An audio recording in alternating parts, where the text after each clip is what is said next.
The Bert Show. Time to get buzzed on the hot goss from Hollywood with Abby. It's the Bert Show's entertainment buzz. I thought the war was over, but it looks like a new battle has just begun between Justin Timberlake and Britney Spears. I thought it was over. This week we got a nice little comment from Britney where she was talking about how she's really excited for his success, even though Britney's fans were trying to stream her song Selfish over his new song Selfish. And I really thought, you know what? Maybe these two adults are moving on. Like she even said, I love his new song. I know. She was a fangirl for it. And now Justin has reignited the battle. So last year, Britney Spears released her memoir and talked about the song Cry Me a River, which Justin released, which is about her.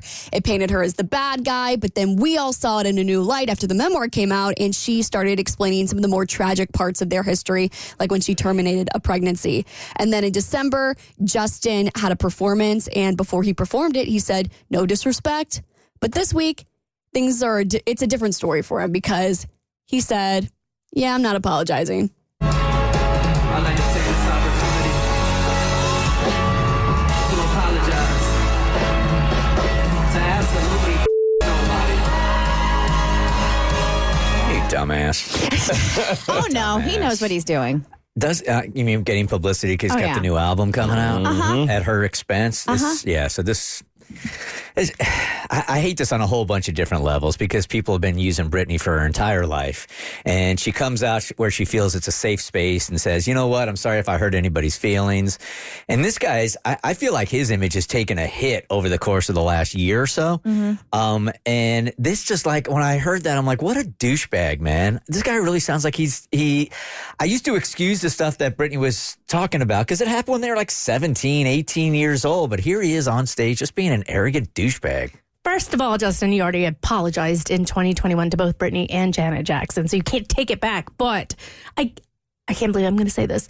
I understand he must be so angry and so humiliated to have your personal life laid out like that in a book. Millions of fans are backing your ex. You don't get to put out your side of the story or even like properly apologize because you're already being attacked. Then you're like, maybe we can move on. You release a new song and then her fans start charting her bonus track higher than your single. It's got to be mad. It's a bad PR move. I just feel like maybe this was a heat of the moment, stupid idea because he was mad and he's human. And I get that. But now Britney is going back and forth and it's devolving faster. And now Britney fans are charting her song Liar. I love the Britney Spears fans because they remind me so much of the Swifties. We're just really petty and we're willing to make our girls some money. But now Britney has actually responded. So she posted on Instagram. Okay, this is a little bit of like Britney and Justin lore that I had to look into. She posted a picture of a basketball hoop because I guess she said that Justin was bad at basketball in the past. Well, she's better than him. That's going to hurt. They used to play in celebrity basketball games together, and they had matching like baby blue jerseys because that was Justin's favorite color, and they were Pinky and Stinky. Oh my, that's really Pinky cute. and Stinky. Yeah, that were their nicknames. Anyway, so then she captioned it. Somebody told me somebody was talking S about me in the streets. Do you want to bring it to the court or will you go home crying to your mom like you did last time? And then she put her Instagram on private because maybe she regretted it or maybe she was like, this is only for the close fans. I don't want this getting out to entertainment tonight. It's just a really bad look for him, even if you're mad. I mean, it just kind of shows that his maturity level. And before I was excusing it, and I'm like, screw that dude. Yeah. I mean, I agree with you. You can have those feelings, and I would say they're justified. But if you know, you know.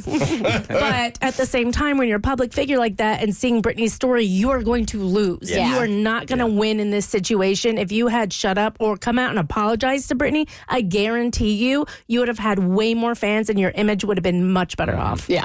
Okay, I have some really exciting, this is kind of random from entertainment news, but we do have some theme park news. There's going to be a new theme park down in Orlando this time next year. So maybe when we're at Bert's Big Adventure, we can check it out. But Universal Epic Universe is the latest installment for the Universal and Islands of Adventure parks. They're releasing a new park in 2025, which is going to have a new section of the Wizarding World of Harry Potter, the Ministry of Magic. It'll be centered around something called a Celestial Park, which is going to be like the heart of it. So everyone walking in, you see it, it's like, constellations and stuff. stuff. Super Nintendo World. So anyone who likes to play video games, you'll get more like Mario Kart stuff. How to Train Your Dragon is getting its own little section, which I think is one of their most profitable film franchises. And then something called The Dark Universe, which they're describing as a world of myth and mystery where monsters roam from the experiments of Dr. Victoria Frankenstein. So should be really good when Halloween comes around. All right, one of the most iconic comedies from the 90s is finally getting a sequel almost 30 years later. I'll tell you what one of the stars revealed about the second installment on your next eBuzz on The Bert Show. The Bert Show.